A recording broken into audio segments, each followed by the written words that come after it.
you've clicked on this video, I promise that if you watch to the end, you will know how to master the art of solitude. Hi, besties, and welcome back to my channel. Today, I'm going to be talking about how to feel less lonely when you're alone. And I feel like I have a lot of knowledge on this topic because I spend so much time alone. I pretty much never go out anymore. I spend most of my weekends alone, and I have a lot of hobbies that keep me busy. I don't really get bored. I just really enjoy my own company. But I haven't always been this way. See, when I was younger, I actually really struggled with being alone. It was like one of the biggest causes of my misery. If people didn't like me, didn't want to be friends with me, I would get so upset. And it wasn't till really that I entered my 20s that everything changed for me. I realized that I spent so many years pouring into other people and trying to get them to like me, when really what I should have been doing is putting more time into my goals and my passions. I cut off a lot of my toxic friends and really just started focusing on my personal growth. And that actually requires a lot of time alone.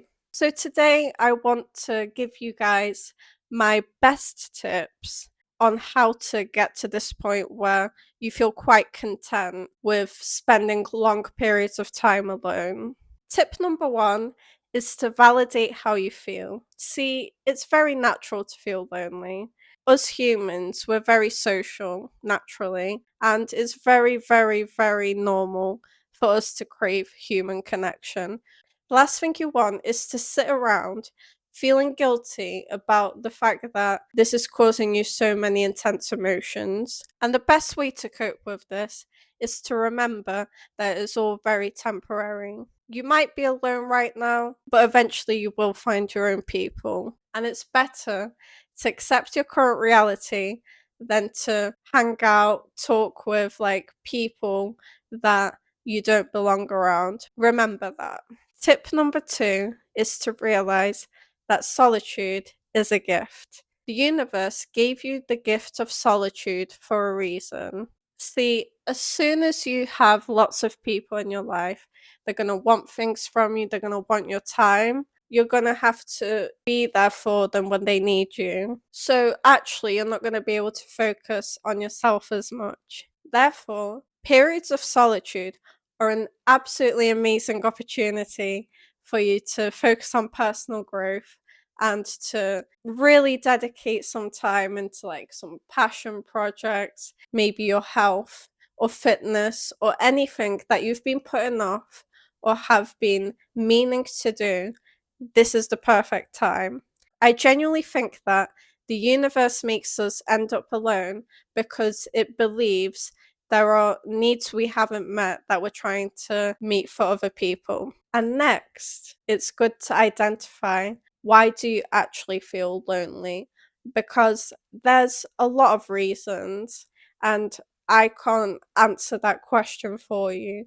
You're going to have to do a lot of reflecting to realize what actually makes you feel lonely. It might be the fact that you don't love yourself and your worth depends on other people. It might be the fact that you get very bored when you're alone. It might be related to any negative experiences you've had in the past that were to do with you being alone. So this will obviously require you to sit down and just think and maybe dig deeply into some past traumas, which is not always fun, but it's good to think about what is causing this feeling, because then you can actually think of a better solution, because maybe all the tips that I'm giving in this video might not apply to your exact situation. So always remember to reflect. The next thing you should probably do is eliminate your triggers. Identify what triggers the feelings of loneliness for you.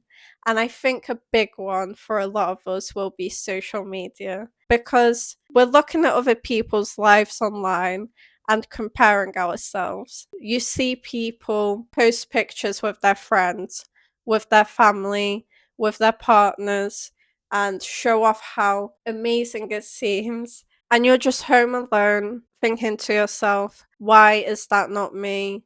Why am I just alone right now?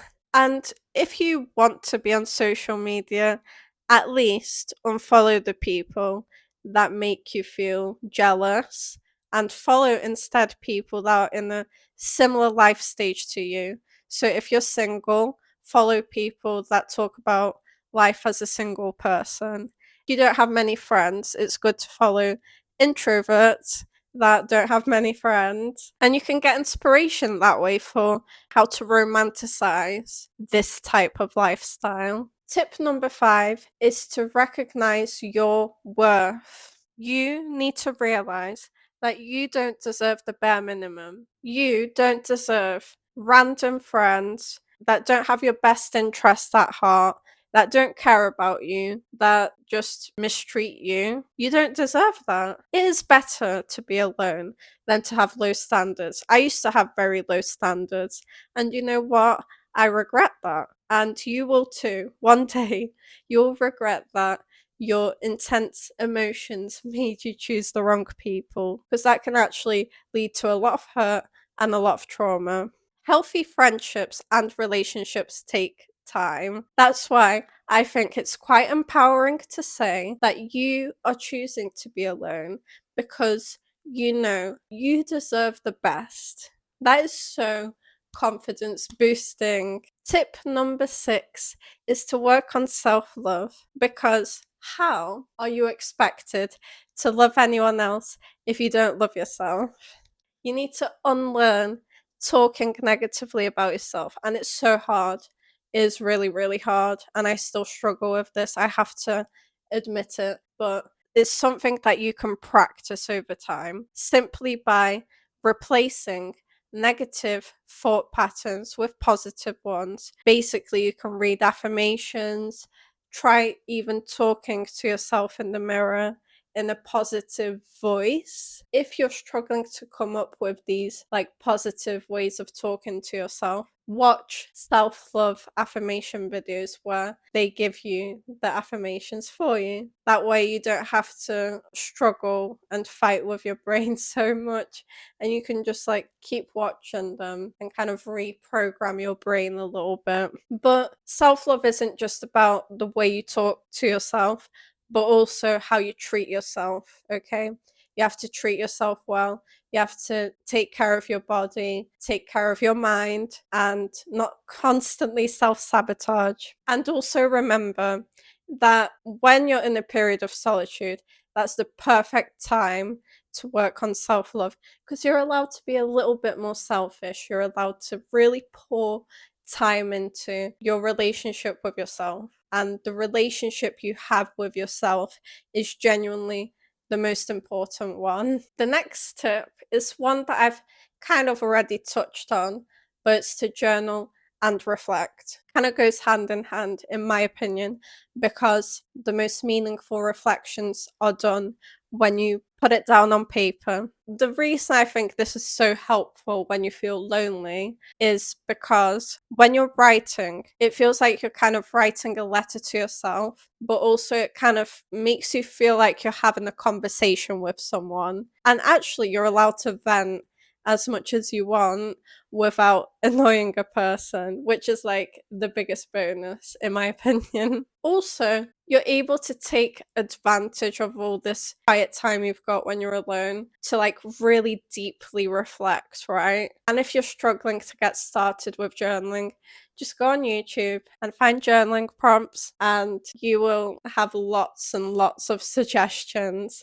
Genuinely, it's not as hard as it seems, it's not as scary as it seems. It can literally be just you writing what you did that day, or writing bullet points of how you've been feeling recently. Doesn't have to be like super complicated. Tip number 8, find a hobby or passion that makes you excited to be alone. This is like my favorite tip, because I have been creating content on social media for like a few years now, and it has literally taken up all of my time.